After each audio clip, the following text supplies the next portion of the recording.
Okay, so in level 2, we are going to graph our equations and then find out where the solution point is. So remember that you always want it in slope-intercept form, which is y equals mx plus b. And since letter 3a is already in that form, we are good to go. So y equals -3, there is no slope, so that is a horizontal line through the y-axis at 3.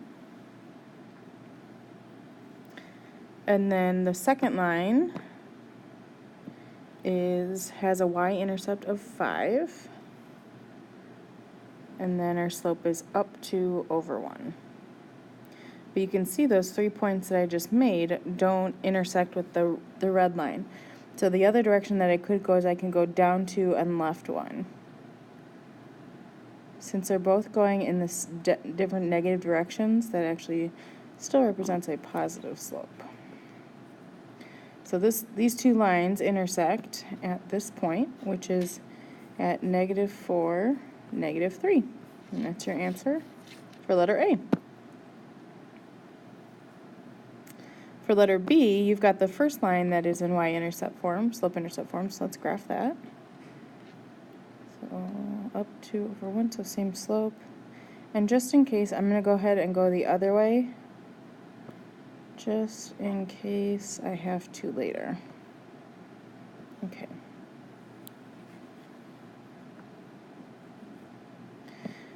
Now the second line isn't in slope-intercept form, so this is where last unit came in handy. I'm going to subtract 5x. And I can't put the 16 and the 5 together because they're not like terms. Divide by 2. Get y equals negative. I'm going to leave this as 5 over 2x because I can't simplify that. And then minus 8. So now we're going to graph that at -8. And then I can go either down 5, right 2, or up 5, right 2, which actually works out very nice. Because now here's my intersection point, and that's at -2, -3.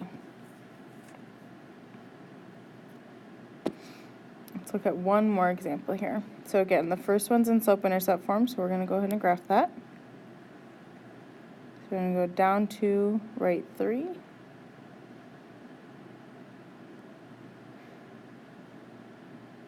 Do that a couple more times, go the other direction.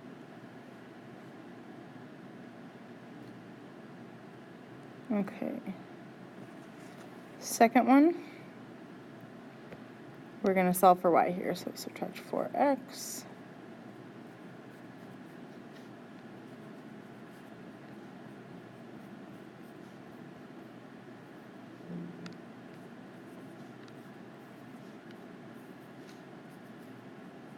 See, I can't divide 4 by 6, but I can simplify this into -2/3 plus 3.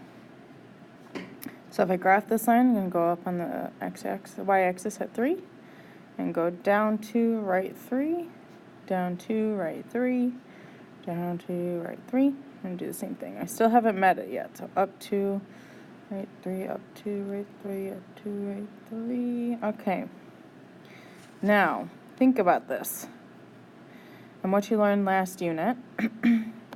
When you have two lines that have the same exact slope, those lines are parallel.